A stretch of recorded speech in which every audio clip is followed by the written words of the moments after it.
Louvado seja nosso Senhor Jesus Cristo, que para sempre seja louvado. Salve Maria Imaculada. Olá, meus queridos irmãos e amigos do Apostolado do Café Católico, em mais um Café Expresso, em mais um podcast, em honra a São Francisco de Assis, neste 4 de outubro de 2024. Tenhamos sempre os olhos fixos no Senhor. Neste 4 de outubro, a Igreja celebra a memória de São Francisco de Assis, o pobre de Cristo, como diz São Boaventura. Então, em honra a ele, vamos colocar aqui esse café expresso, lendo o capítulo 1 da Legenda Menor de São Boaventura, das Crônicas de São Francisco. A Legenda Menor, São Boaventura escreve, falando da história e mostrando um pouco da vida, dos milagres, de exemplos piedosos de São Francisco e seus companheiros. Quando São Francisco faleceu em 1226, São Boaventura tinha 5 anos de idade. São Boaventura, o grande doutor da Igreja também, e também é doutor da Igreja, e quando São Boaventura tinha 5 anos, falecia São Francisco. São Boaventura, no futuro, escreveria a Legenda Menor sobre a vida de São Francisco. Vamos ver o capítulo 1. Apenas uma página, e é uma leitura muito piedosa, muito boa, para honrar São Francisco no dia de hoje. Escutemos. São Boaventura começa assim. Em nome do nosso Senhor Jesus Cristo crucificado e de sua Virgem Mãe Maria. Neste livro estão contidas algumas flores, alguns milagres e piedosos exemplos do glorioso pobre de Cristo São Francisco e de alguns dos seus santos companheiros. Em louvor de Jesus Cristo. Amém. E aí ele inicia o capítulo. Vamos escutar. Em primeiro lugar, é necessário considerar que o glorioso São Francisco, em todos os atos de sua vida, esteve em conformidade a Cristo bendito, que tal como Cristo, no princípio de sua pregação, escolheu 12 apóstolos para o desprezo de toda coisa mundana e para segui-lo na pobreza e nas demais virtudes, assim São Francisco escolheu, no começo da fundação da ordem, 12 companheiros possuidores da mais alta pobreza. E tal como os 12 apóstolos, que se chamou Judas Iscariotes, apostatou do apostolado, traindo a Cristo e no fim se enforcou, assim um dos 12 companheiros de São Francisco, cujo nome era João da Capela, apostatou e por fim também se enforcou. Este é para os eleitos grande exemplo e matéria de humildade e temor, pois leva todos a considerar que não é garantida a ninguém a perseverança até o fim na graça de Deus. E tal como os santos apóstolos de Cristo foram no mundo inteiro admiráveis por santidade e humildade, cheios do Espírito Santo, assim os santos companheiros de São Francisco foram homens de tamanha santidade, que, do tempo dos apóstolos aos dias de hoje, não teve o mundo homens tão maravilhosos e tão santos. Por isso, um deles, Frei Egídio, foi arrebatado ao terceiro céu, assim como São Paulo. Outro deles, Felipe Longo, foi tocado nos lábios pelo Cordeiro com o carvão em brasa, do mesmo modo como o fora o profeta Isaías. Outro, Frei Silvestre, falava com Deus como quem fala com um amigo, do mesmo modo que Moisés. Outro, pela sutileza do seu intelecto, voava até a luz da divina sabedoria como a águia, isto é, São João Evangelista. E este foi o humilíssimo Frei Bernardo, que expunha a Santa Escritura até as maiores profundezas. Outro deles foi santificado por Deus e canonizado no céu, enquanto ainda vivia no mundo, e este foi Frei Rufino, gentil homem, de Assis.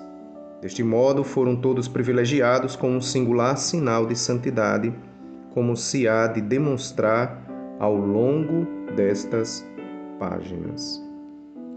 E assim termina o capítulo 1 de São Boaventura, mostrando os exemplos de São Francisco, alguns, e dos seus companheiros. Que São Francisco de Assis interceda por nós no céu. Amém. Meus irmãos, dessa leitura, olhando as grandes partes que são positivas, duas coisas me chamaram a atenção. Primeiro, no início da introdução, quando São Boaventura diz assim: em nome do nosso Senhor Jesus Cristo, crucificado, e de sua Virgem Mãe Maria. O que é que me chamou a atenção? O que eu achei curioso foi que, veja como a igreja, ela olha de muito perto, com muita particularidade, a paixão de Cristo. Não é interessante que, no lugar de pensarmos, não seria mais lógico pensar em Jesus glorioso, vencedor, ressuscitado dos mortos? Porque a igreja ela pensa muito na paixão de Cristo ao invés de Jesus ressuscitado. Observe que em todas as igrejas tem um crucificado e não um ressuscitado. E é muito errado colocar Jesus ressuscitado na parede da igreja como no lugar da cruz, no lugar do Jesus crucificado. Tradição antiquíssima da igreja meditar na paixão do Senhor. Por quê? Porque nós não estamos ainda no céu, nós estamos em trânsito, nós estamos caminhando para a pátria do céu, nós estamos na terra em luta, na grande tribulação. Então tem que meditar, tem que se pensar, tem que se rezar muito, debruçados sobre a paixão de Cristo. É isso que vai transformar o nosso coração e amar Jesus, porque mostra o preço da paz, mostra o infinito amor de Cristo e o grande pecado do homem. De uma só vez, a cruz, Jesus crucificado, mostra o grande amor de Deus e o outro lado da moeda, a profundeza do mal do nosso pecado. A que ponto fomos, matamos Deus.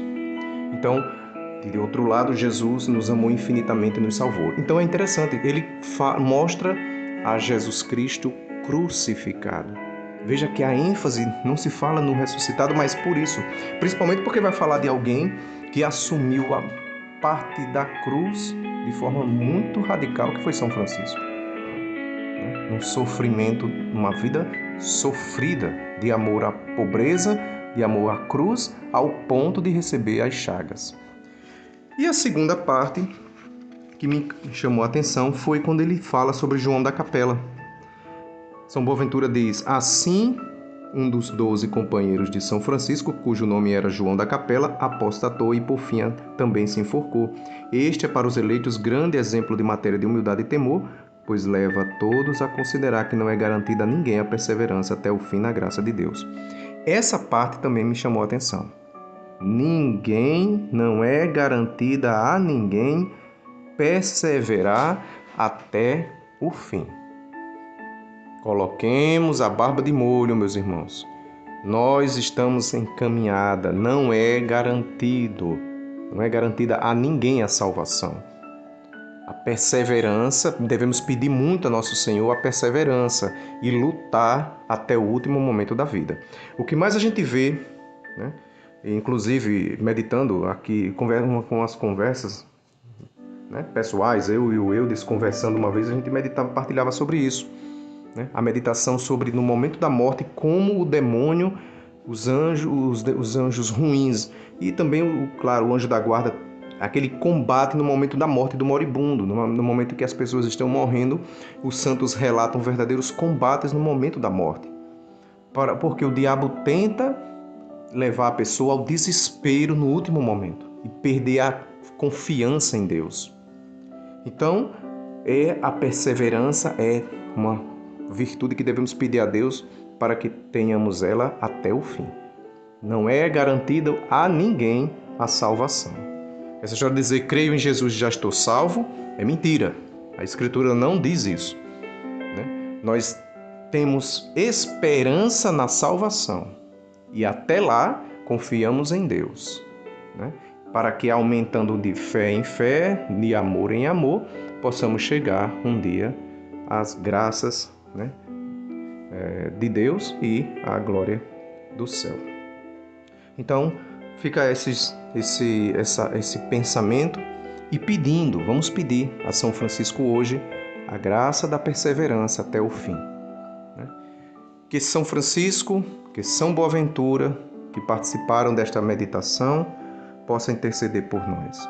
Que Nossa Senhora e os nossos anjos da guarda nos ajudem na santidade de vida. Deus abençoe vocês neste dia de São Francisco. Salve Maria Imaculada, São Francisco e São Boaventura, rogai por nós.